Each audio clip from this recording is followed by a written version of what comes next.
YouTube ಚಾನಲ್ಗೆ ಸ್ವಾಗತ. ಎಲ್ಲರಿಗೂ ನಮಸ್ಕಾರಗಳು.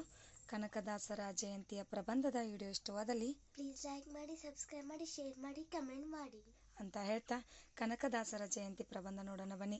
ಪೀಠಿಕೆ: ಕನಕದಾಸರ ಜಯಂತಿಯು ಹಿಂದೂ ಕ್ಯಾಲೆಂಡರ್ ಪ್ರಕಾರ ಇದು 8ನೇ ತಿಂಗಳು 18ನೇ ದಿನದಂದು ಬರುತ್ತದೆ. ಅಂದರೆ ನವೆಂಬರ್ 18ರಂದು ಸಂತ ಕನಕದಾಸರ 525ನೇ ಜನ್ಮದಿನವನ್ನು ಸಹ ಸೂಚಿಸುತ್ತದೆ. ಕರ್ನಾಟಕದ ಸರ್ಕಾರವು ಕನಕದಾಸರ ಜನ್ಮದಿನವನ್ನು ಸಾರ್ವಜನಿಕ ರಜೆಯೆಂದು ಘೋಷಿಸಿದೆ. ಜನರು ಅವರ ಭಾವಚಿತ್ರಕ್ಕೆ ಪುಷ್ಪನಮನ ಸಲ್ಲಿಸಿ ಸಂಭ್ರಮಿಸಿದರು.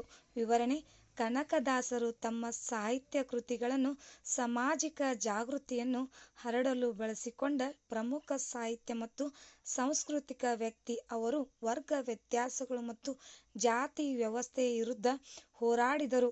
ಅವರು ರಾಮದಾನ ಚರಿತ್ರೆ, ಶ್ರೀಮಂತ ಮತ್ತು ಬಡವರ ನಡುವಿನ ವರ್ಗ ವಿಭಜನೆಯನ್ನು ಸ್ಪರ್ಶಿಸುವ ರೂಪಕ ಸಾಹಿತ್ಯ ಕೃತಿಯನ್ನು ಬರೆದಿದ್ದಾರೆ. ಅವರ ಕೀರ್ತನೆಗಳನ್ನು ಸ್ಥಳೀಯ ಭಾಷೆಯಲ್ಲಿ ರಚಿಸಿದವರು. ಅವರು ಅಲೆದಾಡುವ ಮಂತ್ರವಾದಿಯಾಗಿದ್ದರು ಮತ್ತು ಅವರು ಕಾಲದ ತಿರುಪತಿ, ಹಂಪಿ, ಉಡುಪಿ ಇತ್ಯಾದಿಗಳಲ್ಲಿ ಜನಪ್ರಿಯ ದೇಗುಲಗಳಿಗೆ ಭೇಟಿ ಕೊಟ್ಟಿದ್ದಾರೆ. ಕನಕದಾಸರು 316 ಕೀರ್ತನೆಗಳನ್ನು ರಚಿಸಿದ್ದಾರೆ. ಕನಕದಾಸರ ಭಕ್ತಿ ಪಾರಮ್ಯವನ್ನು ಅವರ ಕೀರ್ತನೆಗಳಲ್ಲಿ ಕಾಣಬಹುದು. ಕಾಗಿನೆಲೆ ಆದಿಕೇಶವರಾಯ ಎಂಬುದು ಇವರ ಕೀರ್ತನೆಗಳ ಅಂಕಿತ. ಕನಕದಾಸರು ಶ್ರೀ ವ್ಯಾಸರಾಯರ ಮೆಚ್ಚಿನ ಶಿಷ್ಯರು ಮತ್ತು ಪುರಂದರದಾಸರ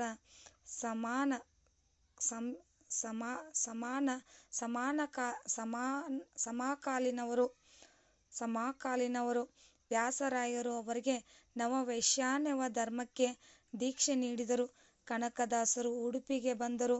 ಅವರು ಕೆಳವರ್ಗಕ್ಕೆ ಸೇರಿದವರಾದ ಕಾರಣ ಅವರಿಗೆ ದೇವಾಲಯದ ಒಳಗಡೆ ಬಿಡಲಿಲ್ಲ. ಅವರು ನೋವಿನಲ್ಲಿ ತಮ್ಮ ಹಾಡಿನ ಮೂಲಕ ಲಾರ್ಡ್ ಕೃಷ್ಣ ಕರೆಯಲು ತೊಡಗಿದಳು.